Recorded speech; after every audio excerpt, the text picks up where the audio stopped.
Bismillahirrahmanirrahim. Assalamualaikum warahmatullahi wabarakatuh. Innal hamdalillah nahmaduhu wa nasta'inuhu wa nastaghfiruh wa na'udzu billahi min shururi anfusina wa min sayyiati a'malina. May yahdihillahu fala mudilla lahu wa may yudlil fala hadiyalah.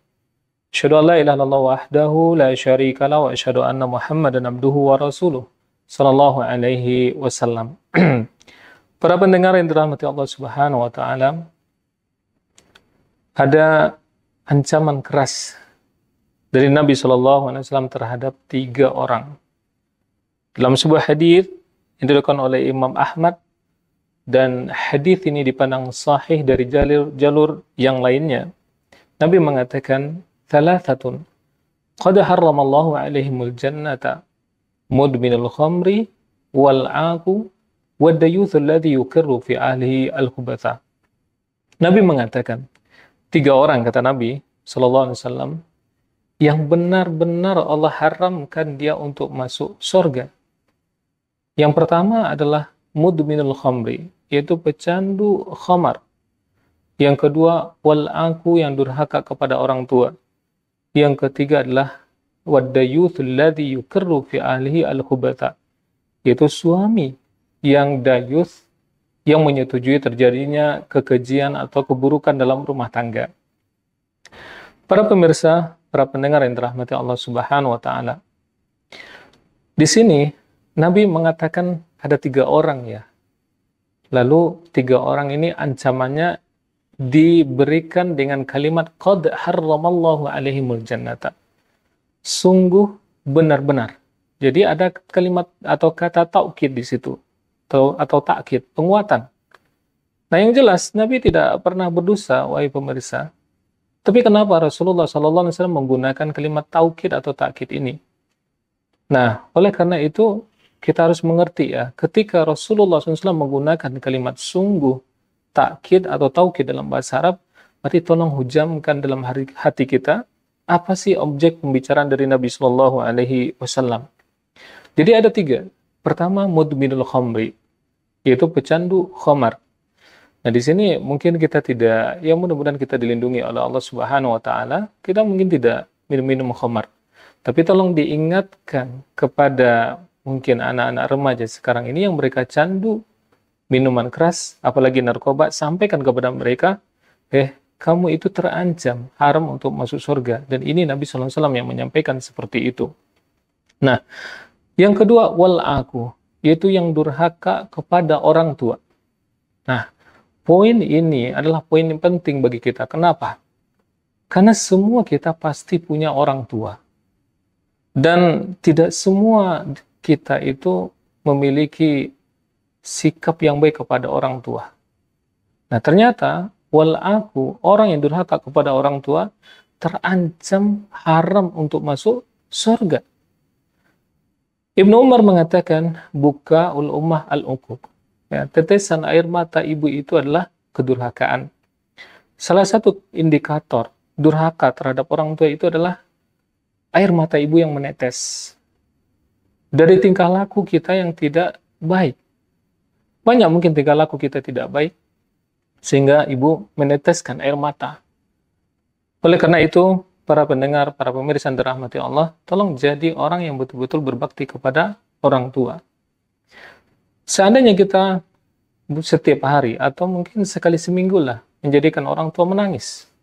Contoh, sekarang kita suami ya, saya ingatkan kepada para suami, kita masih punya kewajiban untuk berbakti kepada orang tua kita. Adapun istri kita lebih mendahulukan kita. Maka tolong jangan tinggalkan orang tua. Betapa banyak orang tua yang menangis karena kehilangan anaknya yang laki-laki. Yang biasa mungkin hadir di hadapannya, membantu dia, tertawa bersama dia, bermain bersama dia, ternyata sudah diambil oleh orang lain. Maka dari itu, para istri, kita berharap juga, tolong motivasi suami betul-betul berbakti kepada orang tua. Dan jangan menjadi istri yang justru menghalangi suami berbakti kepada orang tua. Kenapa? Banyak para istri, sekarang ini kita lihat, bahkan betul-betul menjadikan suami menjadi orang yang durhaka, berkarakter al-ab, durhaka kepada orang tuanya. Setelah menikah, dihalangi suami untuk pulang ke rumah, dihalangi untuk menelpon orang tuanya, ya, dihalangi untuk membantu orang tuanya. Kalau menetes air mata orang tua, suamimu telah durhaka. Kalau sering menjadikan orang tua suami itu menangis karena tingkah laku kita yang menahan dia, terancam suami haram untuk masuk surga, min babil aula, apalagi kita sebagai pendakwahnya, pemotivasi suami untuk haram untuk masuk surga. Ini yang kedua. Yang ketiga, yang lebih penting lagi, waddayuthul ladzi yuqirru fi alihi al-khubatha. Suami yang dayuth menyetujui terjadinya kekejian dalam rumah tangga. Para pendengar, kita itu sebagian besar adalah para suami. Tapi pernahkah kita ingat ancaman besar ini? Haramnya kita untuk masuk surga. Jadi kita semuanya harus merasakan ancaman setiap detik.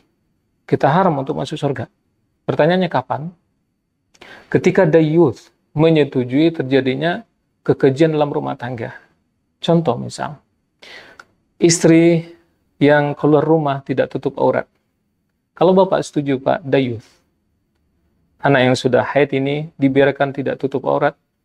Bahkan betapa banyak anak muda sekarang ini bukan tutup aurat saja, tidak tutup aurat saja.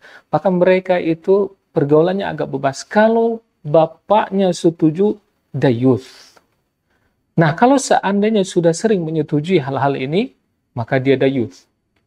Di sisi lain betapa banyak juga para pendengar yang dirahmati Allah Ta'ala, para suami yang membiarkan istrinya dan anaknya tidak sholat, tidak beribadah kepada Allah, tidak menyembah Allah Subhanahu wa Ta'ala. Ini juga dayuth. Nah, ternyata wad-dayuth alladhi yuqirru fi ahlihi al-khubatha. Suami yang menyetujui terjadinya kekejian dalam rumah tangga, dia ini adalah dayuth. Para pendengar, lihatlah di dalam realita kita, ya, apalagi dunia ini sudah dua, ya. Ada dunia nyata dan ada dunia maya. Lihatlah anak perempuan sekarang ini, para pendengar. Di dunia nyata mungkin dia bisa berjilbab, ya. Tapi bagaimana di dunia maya? Pertanyaannya, jika anak muda ada yang berjoget-joget, ya, walaupun dia pakai jilbab, tapi menampakkan aurat, menjelaskan auratnya, misal pakai pakaian ketat, pertanyaannya siapa bapaknya? Adakah bapak ini merasakan ancaman yang besar haramnya dia masuk surga? Oleh karena itu, tolong, wahai para suami, kita bertanggung jawab di hadapan Allah Subhanahu wa Ta'ala dengan tanggung jawab yang besar. Maka tolong jagalah rumah tangga kita dari api neraka, dan jangan menjadi orang yang dayuth yang Allah haramkan untuk masuk surga. Demikian, Assalamualaikum warahmatullahi wabarakatuh.